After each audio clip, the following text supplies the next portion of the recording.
और देश में निषाद राजगुरु का जयंती मनाकर बहुत ही हर्षित हूँ, उल्लासित हूँ। वो इसलिए कि भगवान श्री कृष्ण के जितने बाल सखा हुए, जिनका मैं नाम जानता हूँ, उन्हें हाथ जोड़कर नमन करता। ठीक उसी प्रकार मर्यादा पुरुषोत्तम श्री राम के जीवन काल में उनके जितने भी मित्र हुए, बाल सखा हुए, उन सबको भी मैं नमन करता हूँ। उसी क्रम में, उसी कड़ी में निषाद राज गुरु भी आते हैं, उनके बाल सखा थे, इसलिए मैं उनको नमन करता हूँ। और इस अवसर पर मैं अपने इस समाज, निषाद समाज के इतिहास को निहारता हूँ तो लगता है कि वो सतयुग, द्वापर, त्रेता या कलयुग तक हर युग में इस समाज का इतिहास बड़ा ही सुनहरा रहा।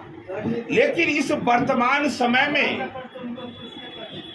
इस समाज का वर्तमान स्थिति बहुत ही दयनीय है। तो वर्तमान इतना दयनीय है तो इसका ये तो खोज का विषय बनता है कि जिनका इतिहास इतना सुंदर रहा, वर्तमान इतना बुरा क्यों हुआ। तो मुझे लगता है कि इस समाज का शैक्षणिक स्थिति जिस तरह से संवारा जाना चाहिए था, जो जिम्मेवारी सरकार की होती है, वो उस तरह से नहीं हो पाया। और वर्तमान समय में जो दलित, महादलित, पिछड़े, अति पिछड़े को संभालने के लिए सरकार की तरफ से जो योजना हमें मुहैया कराया जाता है, और खास करके इस मछुआ समाज के लिए केंद्र सरकार से जितने तरह का योजना प्राप्त होता है बिहार को, उसका आधा हिस्सा भी बिहार सरकार यदि जमीन पर उतारने का काम करता तो शायद इस समाज का इतना बुरा स्थिति नहीं होता।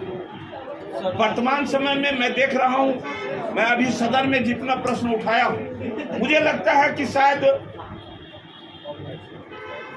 जितना ही मैं प्रश्न मुझे वहां पर डिबेट करने का अवसर मिला है, वह सुविधा भी मल्लाह के बेटा को मिल जाए तब भी मल्लाहों का स्थिति में बहुत सुधार हो पाएगा।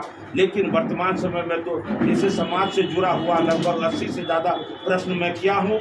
शायद सरकार इन विषयों पर ध्यान दे देगी तो फिर लगता है इस समाज का उत्थान संभव है।